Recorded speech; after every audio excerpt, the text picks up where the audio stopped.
Hello, welcome to Rounds on Wednesday, November 12th. This is Gillian Shaw, and I will go ahead and get started with the first case. Maybe if I can get the slide to advance. There we go. Okay. This is a globe from a dog, and it is an 8-year-old Siberian Husky mix. And I wish that would go away, but I can't figure out how to make it go away. Go away, bar. Exactly. Hide floating meeting controls. Oh, there we go. Okay. Great. Now we can see the whole thing. Okay, so the clinical history, I guess you might be interested in that, is buphthalmia, no, let's see here, mild diffuse corneal edema, 2+ flare, mydriatic and fixed pupil, nuclear sclerosis, pale optic nerve head, severe retinal vessel attenuation, and choroidal atrophy. They report that the iris color is blue. And they say at about 1 year of age, the left eye was noted to be more dilated. Um, it did not bother the dog, and the primary veterinarian has no concerns about vision. A few weeks ago, the left eye became red and squinting, and the dog presented to an emergency clinic and was diagnosed with glaucoma and started on medical therapy. So potentially this has been going on for 7 years, which is interesting, or something was going on for 7 years. Um, here's the globe. Cornea is always at the top. You can see it's a little bit cloudy, so that's consistent with their mild corneal edema, which they reported clinically. Here's the lens, and then here's the optic nerve back here somewhere. So we're looking at the choroid here, the fundus. Here's the ciliary body. And then the iris is actually very difficult to identify in this image. And it was grossly, which is why I took the picture, because I was like, this is a really weird looking eye. So what we're seeing here are the ciliary body plicae reaching out toward the lens with their zonular ligaments holding the lens in place. But the iris is just completely inapparent. The other thing to note is that there's very little pigment in this eye. So there's some pigment here associated with the ciliary body, which is typical of a blue eye to have a very poorly pigmented uveal tract. So let's go ahead. Oops. All right, I'm gonna fight with it. Okay. So here is, we'll do this down here.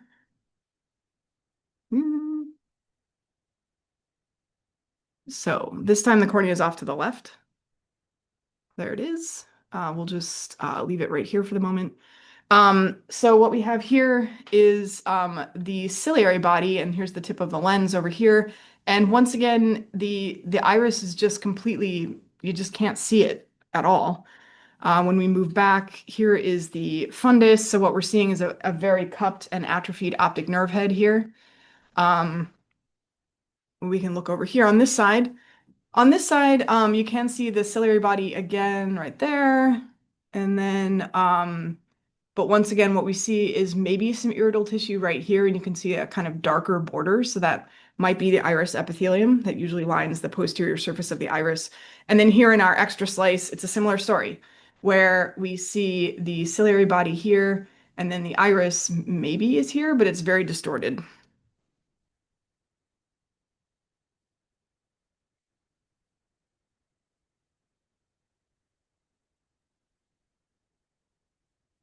So we'll go over here. There is some mild corneal stromal edema, but it's kind of mild. So as we work our way back, this is a nice area to show the difference between the corneal stroma here, which is often a little bit paler eosinophilic, compared to the limbal sclera, which is a much more intensely eosinophilic tissue, the collagen of the sclera. And so that it has a nice limbal uh, border there. And really, though, as we work our way back, we should be seeing the ciliary cleft, and the iris should be coming out and poking into the globe at that point. And once again, we aren't really seeing that, but what we do see here is here is what's left of the iris. So this nice pigmented border here is the iris epithelium, which lines the posterior surface of the iris. And even in a blue eye, it is pigmented. That is actually what gives the eye its blue hue, the iris, its blue hue. And then what we have is uveal stroma here. We've got some blood vessels, and the uveal stroma is just composed of fairly bland cells. They're spindle shaped with some fibrillar cytoplasm. We're not really seeing much atypia in this image or in this area, and we're not seeing mitotic activity either. We're gonna work our way backward a little bit, posterior, I should say. So here's the ciliary body plica. That's looking fairly normal. The ciliary body is looking fairly normal. We have some smooth muscle bundles mixed in here. So let's go look at some other areas of this eye.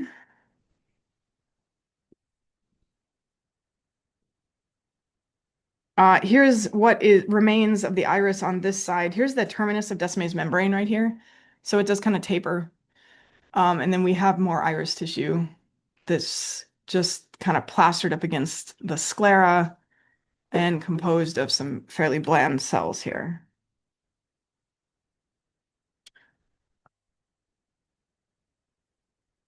And when we move back here into the ciliary body, some of what we're seeing are these smooth muscle bundles here. This is smooth muscle.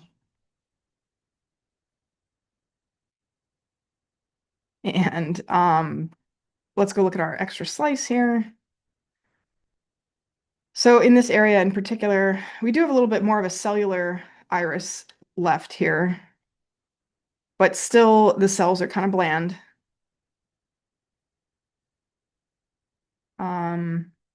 Here it gets a little bit more cellular than we would expect to see.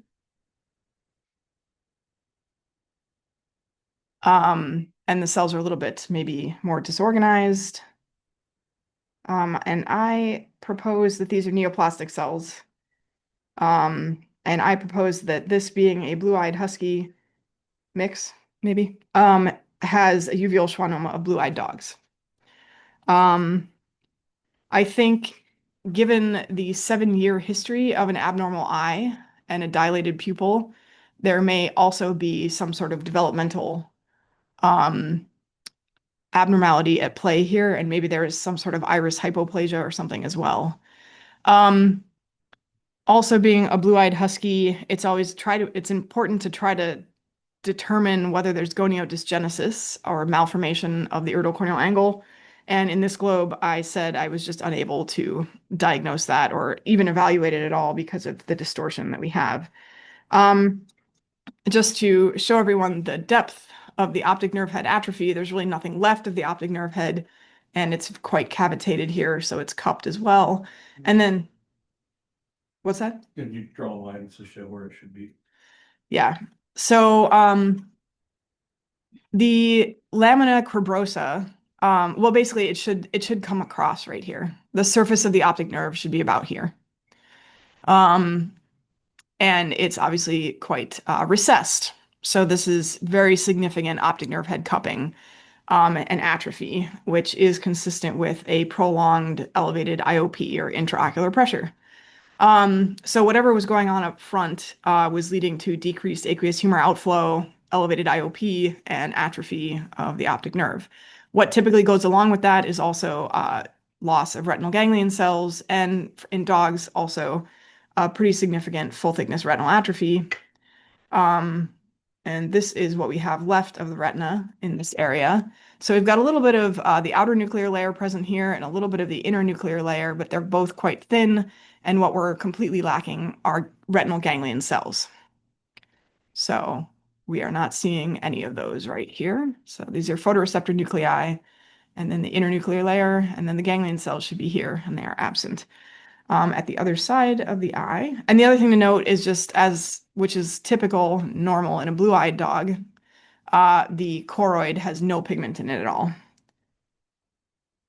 The RPE should have pigment, but it also can atrophy along with the rest of the retina. Here, this might be one ganglion cell hanging on right there, maybe two. Anyway, so let's go back to our PowerPoint. Good question. He's a zombie, I would say. He's probably not sending many messages off to the brain. Anyway, so this is a uveal schwannoma, blue-eyed dogs, and as I suggested while we were looking at it, that there may also be some sort of congenital iris abnormality here, like iris hypoplasia, or something like that as well. And that I was unable to evaluate it for goniodysogenesis, but there was obvious glaucomatous degeneration of the retina and the optic nerve head. So chronic glaucoma here. So yeah, cool. Any questions for that one? All right. Let's move on to our. And visual. No, that eye definitely was not visual for at least quite a while. Yeah, it's hard to know that, considering that the primary veterinarian was not concerned with vision, the eye may have been vision, had vision up until more recently when the glaucoma developed. So anyway, kind of an interesting case. Okay, moving on. This next case is a globe from an 11-year-old Siberian Husky.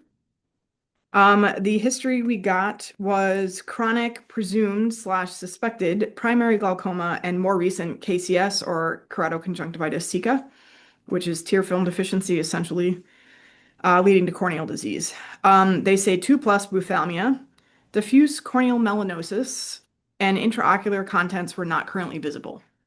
So duration, they say, was greater than a year. And they note that the other eye has goniodysogenesis and also has KCS. So here's the eye. Cornea is at the top. In this case, the cornea is very opaque. So this globe has significant corneal disease. And then what's in the eye is a bunch of red material, which is hemorrhage. There's also some bright orange-ish stuff, which is usually an indication that there's red blood cell breakdown, which is consistent with chronic intraocular hemorrhage. What we also have in this eye is this off-white tissue that sort of lines the entire inside of the eye, and trying to figure out where the iris is and the ciliary body is in this globe is also very difficult. So the uvea is very ill-defined. The anterior uvea is very ill-defined. And the other thing to note is that despite all of the maybe red blood cell breakdown pigment, we are not seeing any melanin pigment, or maybe just a little titch right over here. So once again, this is this lack of pigment in an eye from a husky is consistent with a blue eye. And they actually did not tell us the uveal color. So this was a husky, not just a. This is a husky, Okay. according to the history, yeah. Not a husky mix. Okay, cool. So let's move on to our slide.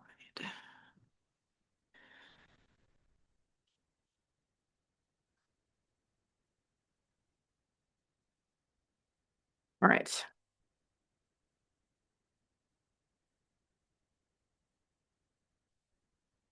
Okay.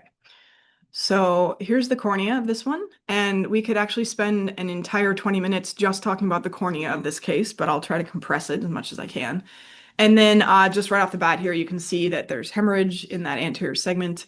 And then this tissue, this sort of pale pink to maybe slightly more purplish tissue that sort of lines the entire inside of the eye and forms this sort of crisscrossing pattern in the center of the eye.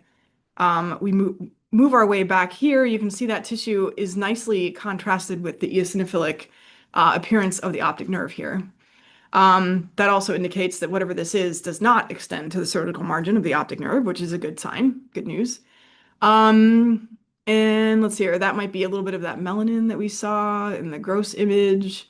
And that's about it. So let's dive into higher mag to look at all of these beautiful lesions. And as I said, we could spend 20 minutes just talking about the cornea, but we're going to dive in and give it maybe a minute and a half. So the cornea goes from here to here. So this is Descemet's membrane. You can see how wrinkled up Descemet's membrane is. So this globe is quite distorted.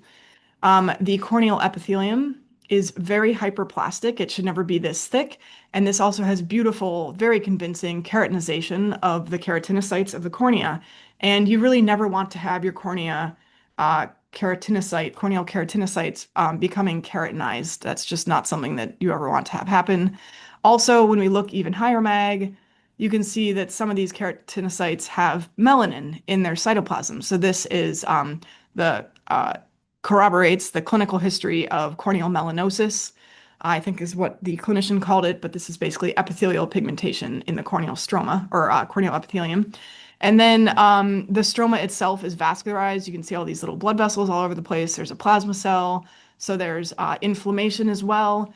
And then you can see a few cells here and there with melanin. So those are probably melanin-laden macrophages, which is part of pigmentary incontinence, which occurs with when the corneal epithelium pigments as well. And then this stroma resembles nothing like corneal stroma should. So we have corneal stromal fibrosis as well. And then as we move in to the globe, we have this tissue that lines the entire inside of the eye. It gets a little bit more basophilic in areas like this, and some of this is inflammation.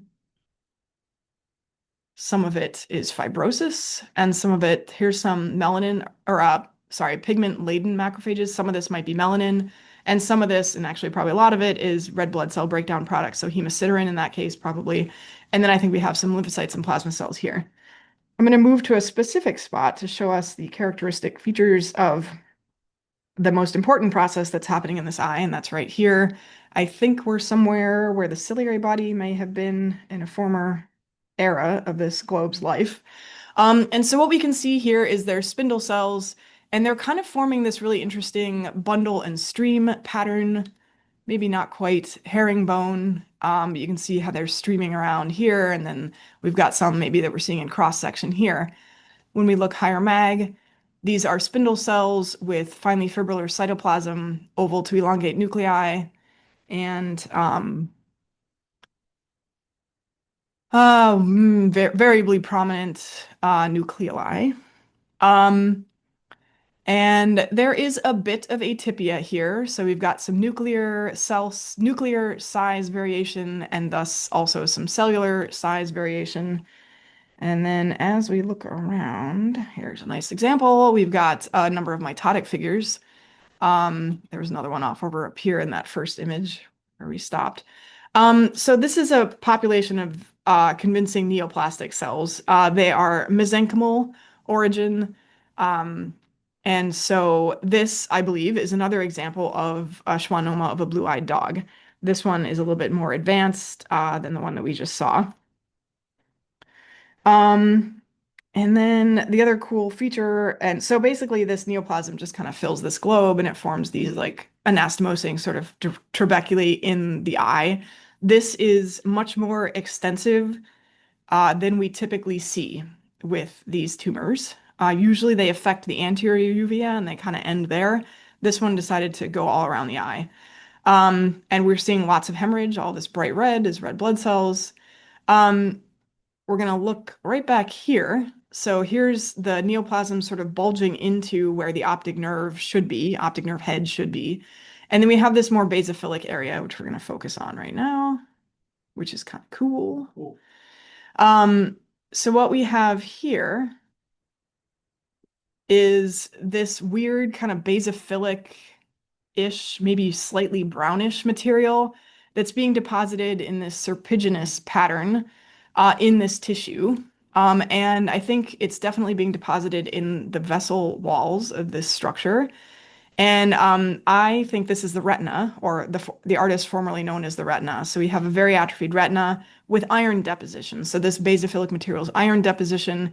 And when we have chronic intraocular hemorrhage and have red blood cell breakdown, it often ends up, the iron often ends up being deposited in the retina around blood vessels.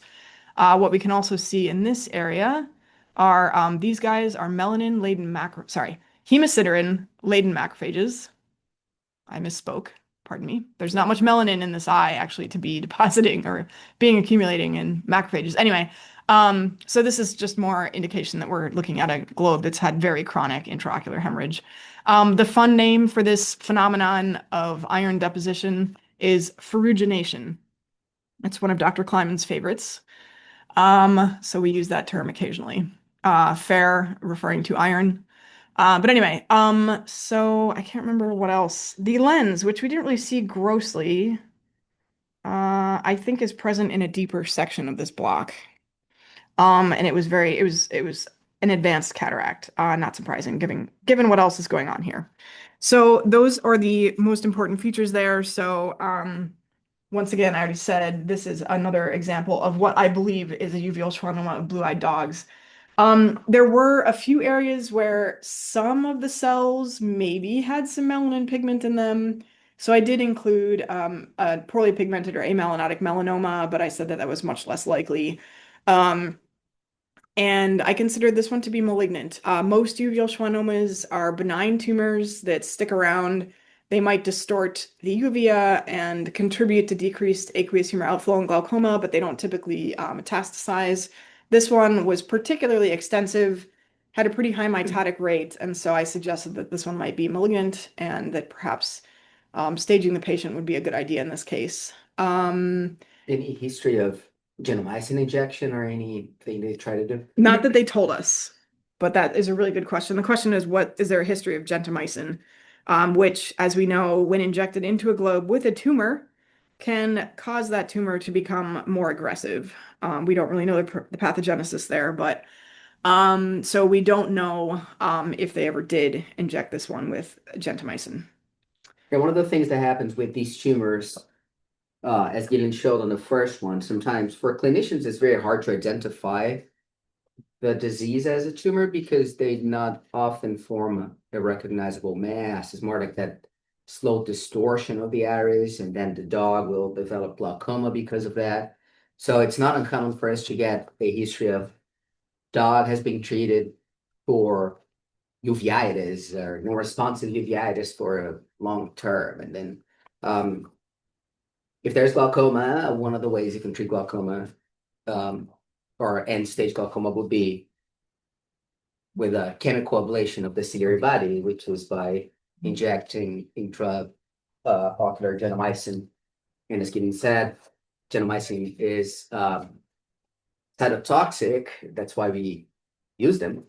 We use it in the eye. And if there's an unrecognized tumor there, it can poke the bear, and another Coplowism that I like Gideon uses is it amplifies the tumor. Yeah. Cool case. Yeah. Awesome.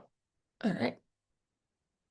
All right. So I'm Jamie Miller. I'm another staff pathologist here at Coplow, and I'm going to go on with the next two cases. So this first case is, yes, the left eye from a 7-year-old female spayed French bulldog who comes with a history of being diagnosed with cataract, hyphema, secondary glaucoma. Patient was non-visual and the eye was removed for comfort. They said yes to glaucoma with an IOP of 40 with the duration of 10 days. The remaining eye, the right eye, was reported as normal. So here's our hemisection of our globe, cornea at the top. It's a little bit cloudy. We can see a little bit of hemorrhage here in the anterior chamber. Here is our lens.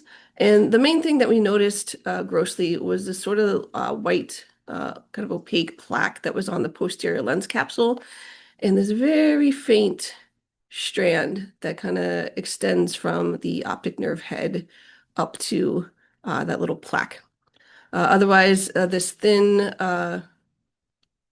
layer here is the retina, and it seemed okay. And we will look at this histologically.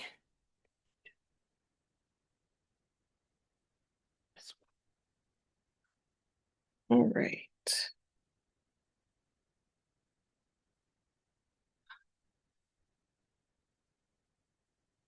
All right. So kind of how the globe is positioned in the gross photo. We've got the cornea at the top. There's a little bit of artifact here. The cornea is a little bit wrinkled, so we get a little bit of corneal epithelium kind of in the middle of our stroma, which is just an artifact here. Here's that little bit of hemorrhage that was on the front of the lens, which is here. And then again, that little kind of plaque that we saw on the back of the posterior lens capsule here is kind of a pale pink, maybe a little bit of rim of blue. And then you can sort of faintly see that strand that comes back and connects here to the optic nerve, which is probably a little bit more normal looking. So this is about the level, since we saw a lot of really deep cupped optic nerves before. So this is about good level for that.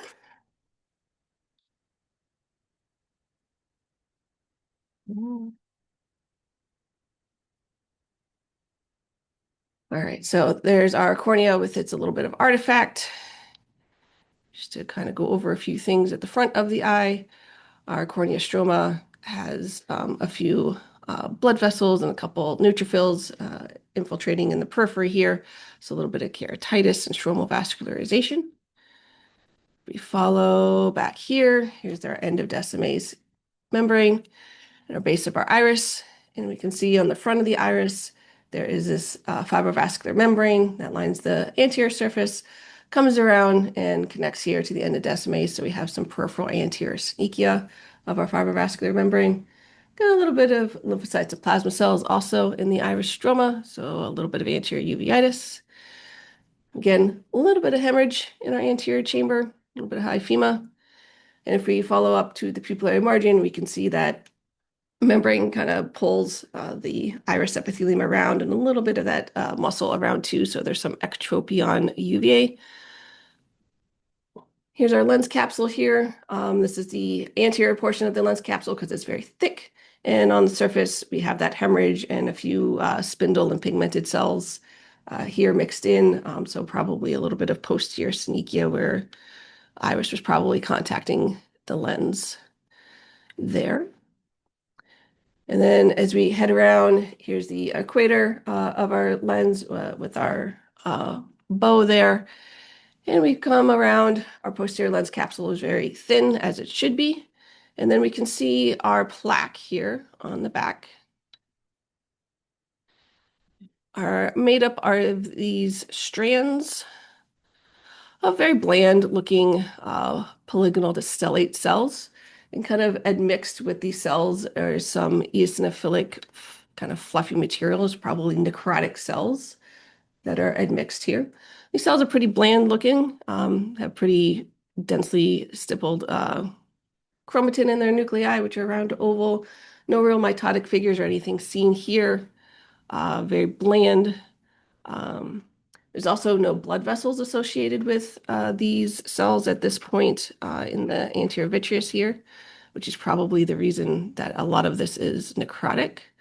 But if we do follow back, get this into focus, as we head back towards the optic nerve head where, there we go, optic nerve head. So we do have a little bit of strand that comes off the optic nerve head, and there's a little bit of blood in some blood vessels that are extending out towards those cells. So we have a little fibrovascular tuft of cells coming off the optic nerve.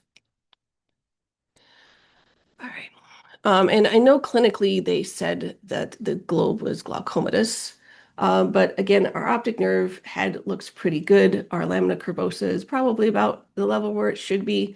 Optic nerve is a little bit gliotic. And if we look at our retina, we do maintain most of our layers. So we have a decent number of ganglion cells. Here's our internuclear layer, outer nuclear layer, and a photoreceptor segments here. So the retina is actually looking pretty good here too. So this is kind of a case where we call this like glaucoma as per history, not confirmed histologically. And we can't confirm it histologically because we don't see the glaucomatous changes that were very nicely pointed out in the previous two cases, where you lose the retinal ganglion cells and having cupping of the optic nerve head. That can happen sometimes if we just don't get a nice, good representative section in the slide that we have, or if just it's not representative, like the glaucomatous changes just don't represent well with what we have. So these spindle to stellate cells are likely glial cells. In this case, we could confirm that with a GFAP, which is gliofibrillary acid protein immunohistochemistry if we wanted. But these location of these cells in the anterior vitreous kind of associated with some necrotic debris, and as well as this little vascular tuft coming off of the optic nerve head is pretty classic for a condition called COGS, which is canine ocular gliovascular syndrome. So COGS in dogs. Let me go back to I was actually really struck by the gross image and the Mhm. fact that you can see that vascular tuft coming up the optic nerve head. And I almost wonder if that is actually persistent fetal vasculature rather than rather than the thing that we sometimes see with COGS, which is more of a flat, More flat, okay. vascularization of the optic nerve head and central retina. So I wonder if this dog has both. Both. So and we basically consider. Well, anyway, carry on. You can go ahead. Yeah, I'm hijacking everything. So No. Good discussions. Like I said, the proliferation of cells there in the anterior vitreous are attributed to being glial cells, and it's something that we don't really know where they're coming from and why they form. They usually often lead to intraocular hemorrhage in the globe, which we did see a little bit of it in this case. Sometimes it's a bit more intense. Again, we don't know really why this develops, but it usually ends up resulting in a secondary neovascular glaucoma, which is represented by the fibrovascular membrane formation in the peripheral anterior synechia. Again, we couldn't confirm the glaucoma histologically, but they confirmed they had it clinically with their increased IOP, and assuming they didn't describe what the fundus looked like, but assuming they were seeing glaucomatous changes clinically. We usually see this as a unilateral disease, so it's usually just one eye that's affected. About half of our cases in our collection are from Labrador retrievers. Again, this was a French bulldog, but the other half of the cases in our collection are from a wide variety of breeds. Luckily, this isn't associated with any sort of systemic disease, so should be good for the patient. And I think that was it. Is there anything else you wanted to? I was just going to say that probably these cells originate from some leftover remnant during development, and they just continue to proliferate. And then because they aren't getting enough oxygen, they become hypoxic and undergo necrosis, apoptosis, whatever. And that's why you get a bunch of that pink junk with them, histologically speaking. And so the fact that this dog might also have persistent fetal vasculature is just another.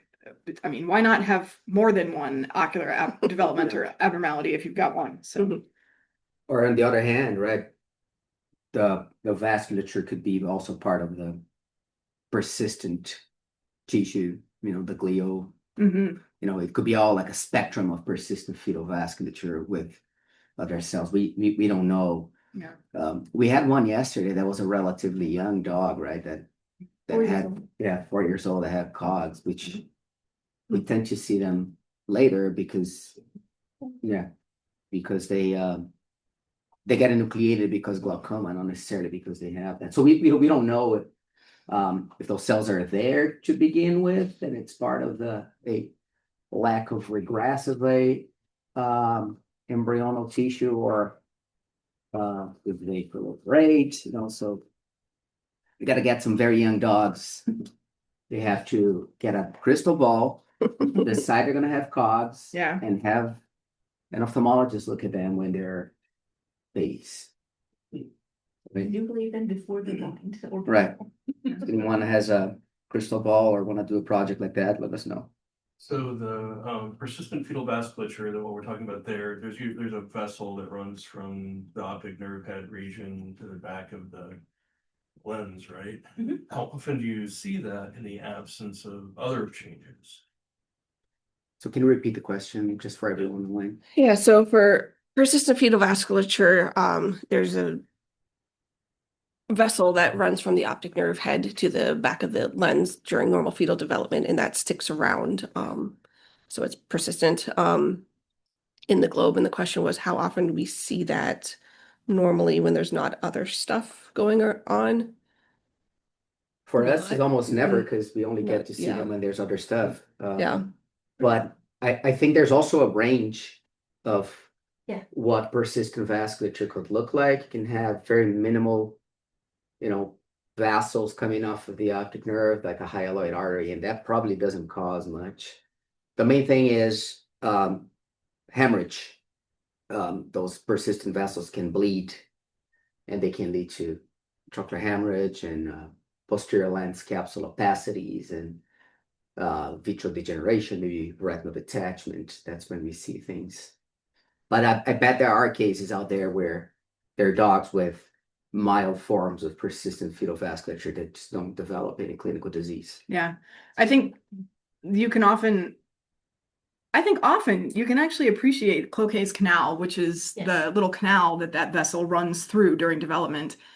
Grossly, I think you can often see that canal because it's like a very, very, I mean, you can't even really appreciate that it's a strand, but you can appreciate this division when you hemisect the globe, this division of the vitreous into halves, and you can see this thing that goes right up the center. So I think some remnant of it is present a lot. But the actual vessel itself, and maybe it's there a lot and we just don't even notice it because it's so tiny and probably doesn't have blood in it anymore. But yeah, so For what it's worth too, people have actually like graded persistent fetal vasculature, so it does probably occupy like a spectrum of presentations, and which part of the fetal vasculature remains retained can vary as well. So just putting that out there too. cool. Awesome. All right. So next up, this is the right eye from a 10-year-old male-neutered domestic short-hair cat. This cat has a history of a misshapen pupil since the cat was adopted several years ago. Has a history of a uveitis for about 6 months, and glaucoma developed about a month previously. They said clinically that the globe was ophthalmic with a mature cataract. They noticed a leucoma, which is a corneal opacity in the ventral medial portion, with an area of anterior synechia in that area. They say there was multifocal chorotic precipitates present in the ventral anterior chamber with a slightly shallow anterior chamber and no active flare. So this is our hemisection of our globe again, cornea at the top. And here is sort of that area that they were describing with the leucoma. Probably can't see the opacity very well, but you can see this anterior synechia here. So here is the iris leaflet, and it's being pulled forward and it's contacting the back of the cornea here. We do see a little bit of some globular stuff here in the vitreous, kind of in the posterior chamber. The lens is kind of fallen away. It was posteriorly luxated when we cut it. The vitreous was a bit liquid on cut section. So let's take a look at what we got going on here.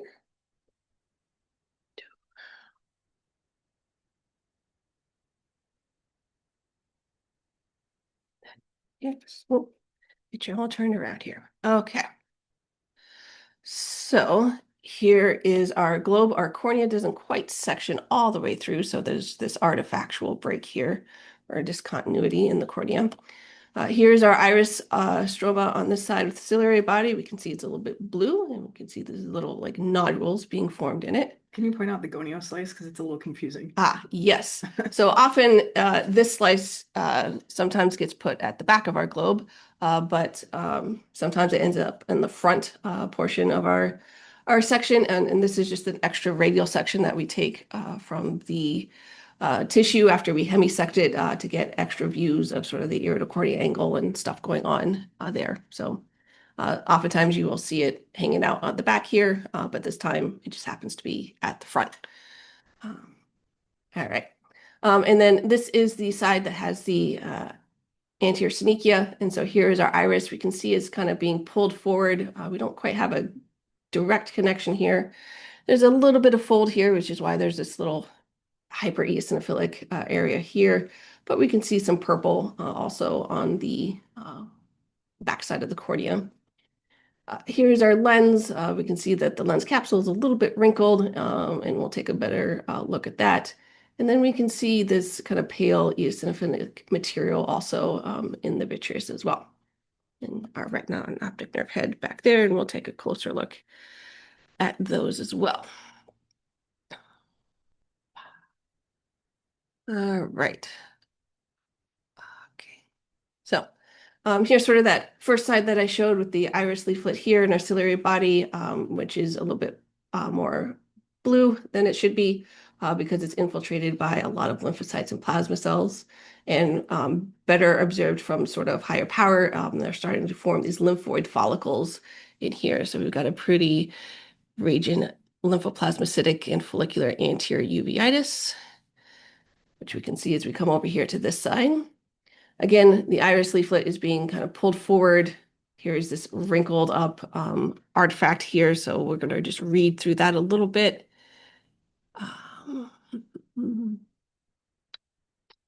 And so what we can see here is the terminus of Decimase. And if we follow it, Decimase has an abrupt end here. And we don't see it again for a little while. And we can see our deep corneal stroma here is replaced by all this fibrosis. We can see a lot of the similar lymphocytes and plasma cells that are in our iris stroma here, and a little bit of pigmented, probably uveal tissue. So this is all supportive of it being adhered to the back of the cornea, so consistent with the anterior synechia. Here we start to pick up Decimase membrane again. You can follow it along. Oh, and then we come along with another little break here. And we pick it up and oh, it's broken again here. And then we get some like curling and serpentine sort of back and forth here. So these are consistent features with probably a traumatic break here with some fibrosis and anterior synechia trying to heal that over. And then again, just a lot of lymphocytes and plasma cells in the iris and ciliary body stroma. We've got these cute little guys here, some mott cells with these very constipated Russell bodies here, just indicative of very chronic, very active inflammation. All right. All right, and then here is our lens. So again, from low power, the lens capsule was wrinkled. Here's our posterior lens capsule, and we can see that there's lens epithelium that is lining it, and that shouldn't be here normally. So we have posterior migration of our lens epithelium, which is our earliest form of cataract development. But we also have in here some rounding up of our lens fibers, and we've got more ganglion globules, and all of that degeneration is circumferentially in the cortex, and in conjunction with the wrinkling of the lens capsules, we've got a pretty hypermature cataract as well. And then we can take a look at this material that's in the anterior vitreous here and sort of spreads into the posterior chamber as well. And it's these globules of this eosinophilic granular material here.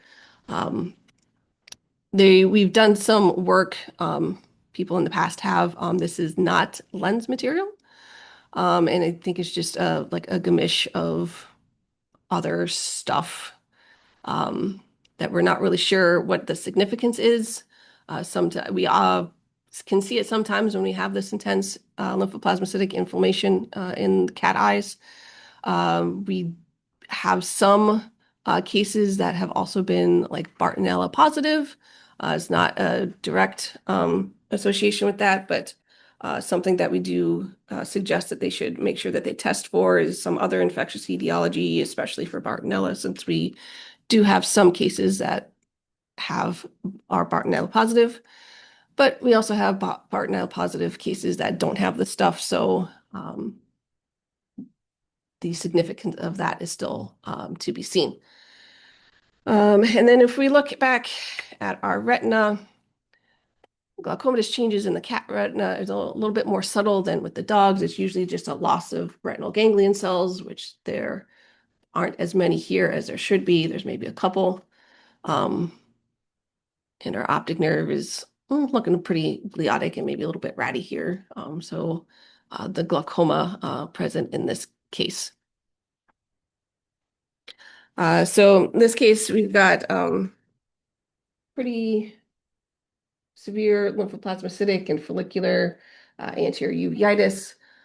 We've got that break in Decimase, peripheral break there with some anterior synechia and fibroplasia, most likely trauma with an advanced cataract, which may also be from the trauma as well.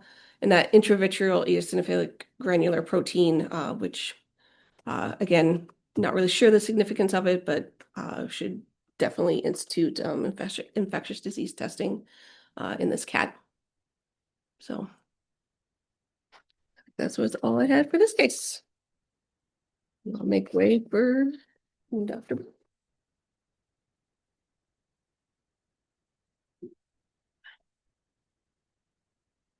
All right. Should be able to get through at least one. One.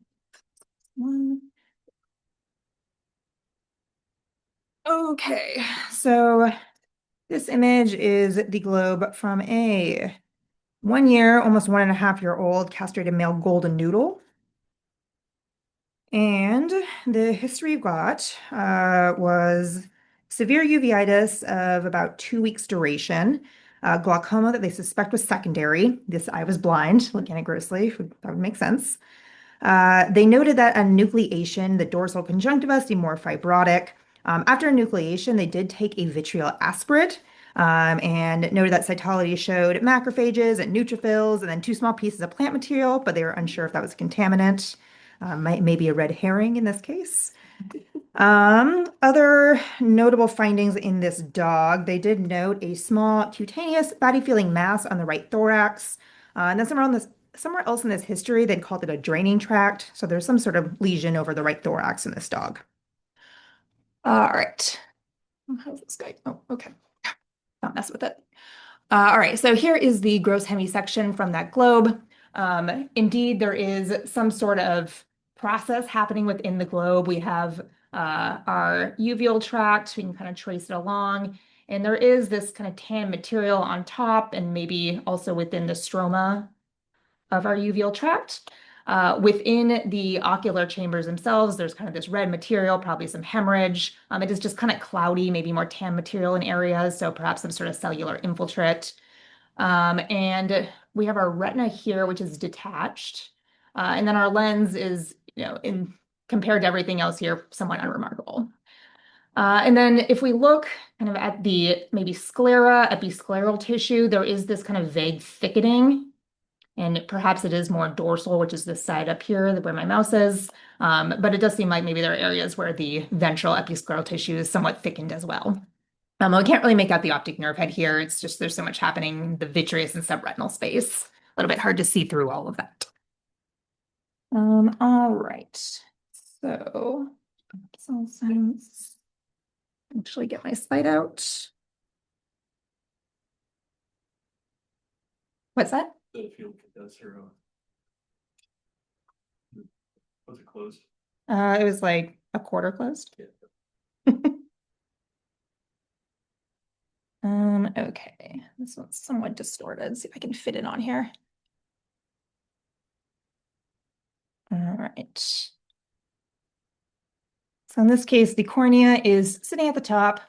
As all things goes, the cornea and the lens are somewhat remarkable compared to everything else here. We have our iris right here.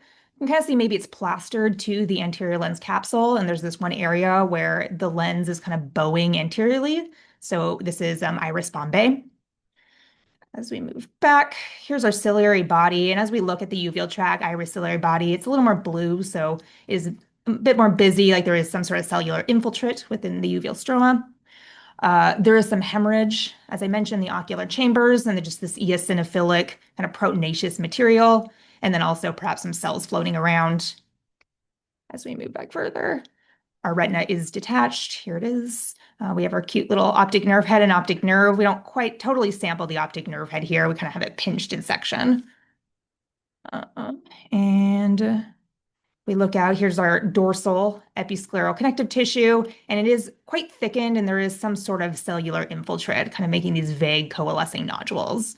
And there are also some black Sharpie marks, which always means there's something interesting to be seen.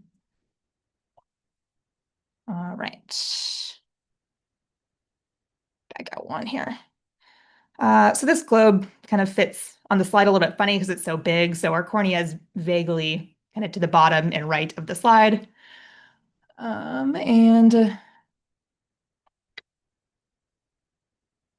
is not particularly exciting. There's a couple of things that are just somewhat non-specific. So there's some vascularization, which we see often in these globes. There is one break in Descemet's membrane. If we back out, it's a little bit more axial in the cornea. So this could just be a Hobstrea, which we often see with ophthalmic globes like this one.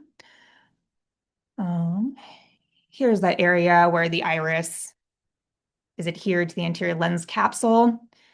And we have this, it's infiltrated by cells, but there's a fibrovascular membrane that's lining the iris as well as the lens capsule, causing this posterior synechia and iris bombé. And look in our uveal tract. There's a bit of inflammatory infiltrate, mostly lymphocytes and plasma cells, maybe some neutrophils also scattered around in here. So we do have a uveitis. And that's pretty consistently throughout the uveal tract. So as we get back into the choroid, there's a similar infiltrate.